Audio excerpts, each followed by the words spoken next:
Welcome into Monday, or at least me and my five head would like to welcome you into Monday. What's good? I'm Steven. So I kind of sat back for the last couple of days. Knew this was coming. Chris Rock did his Netflix special on Saturday night and finally addressed the slap world heard around the world. We're about a week away from the year anniversary of the day that Will Smith walked up on stage and planted one in a hard way on Chris Rock. And Saturday night, via a live comedy special, Chris had the chance to answer. And it's his right to answer in the way that he wanted to. Will Smith has tried to make amends for the better part of a year, and this was Chris's response. And there's been kind of mixed reviews on this. Let me start by saying I first said it when this happened, and I stand by what I said then, and now Will Smith is just as human as the rest of us. We're all one moment away from one bad thing that we can't go back from or regret, or we can't not regret. And it's one bad thing that might change the course of our lives in some capacity, and Will is the victim of that. But before we get to Will, let's talk about this special for the most part. It was a ploy to garner attention and streaming numbers, and well, everybody's talking about it, so it worked. But what most people were saying, and I'll be honest, I skimmed the majority of the performance and watched the last couple of minutes, which is where all the Will Smith stuff falls. I thought the special was just mediocre, but then again, I haven't thought Chris Rock has really been funny since the mid-90s, so that's just my take. Everybody has their own. I don't agree with what Will did, but I guess this has been a long time coming, and Chris addressed a little bit of it. I guess Jada Pinkett Smith, who is kind of the instigator in all this when you really break it down. Jada Pinkett Smith started this a few years back when she blamed Chris Rock for Will not getting a nomination for Concussion. And Rock rightfully said he had nothing to do with that. And then it's kind of carried on a little bit since then. It's interesting that Chris chose Baltimore, which is Jada's home city, to air this special. But there's some things about this that Chris brought up that I kind of see where he's coming from. I did think it was funny. He's like, people ask him all the time, did the slap hurt? He's like, yeah, it hurt. I got summertime ringing in my ears, but I did take it like Pacquiao. And he did.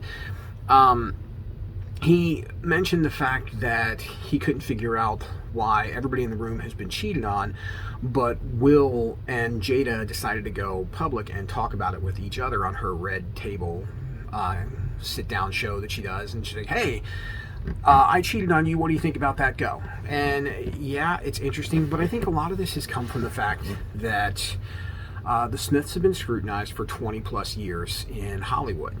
And people have talked about their marriage. People have talked about a lot of different things. And I think at that moment, all the tension and everything built up, and it wasn't necessarily Chris Rock, but the Selective Outrage happened to be directed at Chris Rock because that was the moment that broke Will Smith, and he's regretted it probably ever since. Now, I think with him and Jada going public about their cheating, I don't know. I don't know that that's something I necessarily would have done, but I think you get tired of the tabloids talking about things and insinuating things, so you just go ahead and address it yourself in a weird kind of way. And they're not the first couple to have an open marriage. Personally, I don't think open relationships work. I think if the whole idea of being in a relationship is to be with that someone, if you open the door for whoever else, then why be in a relationship? But hey, to each their own. It might work very well for some people. But I think they had an open relationship. And all of this goes back to it's all fine until one or the other is humiliated. I'll use the late, great Kobe Bryant's wife, for example. Kobe had some issues that I think she was okay with because the checks kept going into the bank account and she had a lot of money. And then when she got embarrassed, all of a sudden it became a problem. And I think there's a lot of celebrity wives who the trade-off to that lifestyle is I'll let my husband or wife do whatever they want as long as they take care of me at the end of the day. And I think with Will and Jada, no one knows what the inner workings of their relationship is for the most part, but I think there are people out there who would look at that and go, they might very well be together because it's too expensive to get a divorce. There are a lot of people that stay together because when they split their assets, it's going to cost them more. So it might be easier to stay together and go, you do your thing, I'll do my thing. We're married on paper, but not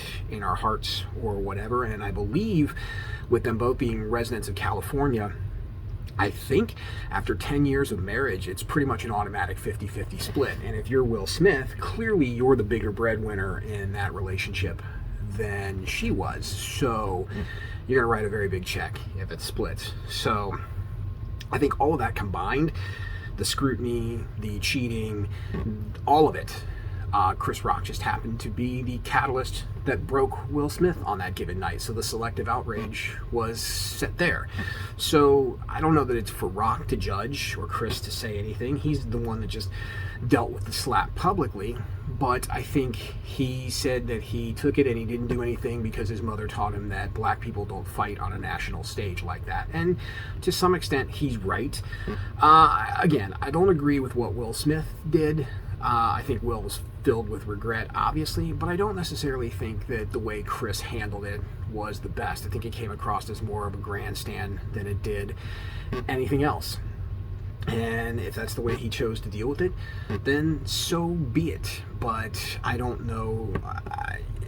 For someone who said for the better part of the year he took the high road, that kind of felt like dumbing yourself down to the low road to me. But what do I know? I think the lesson learned in this is everybody's human and we all handle things differently. So you spend enough time with me, and time is limited, so go spend it with people you like, love, or tolerate, and get out of here.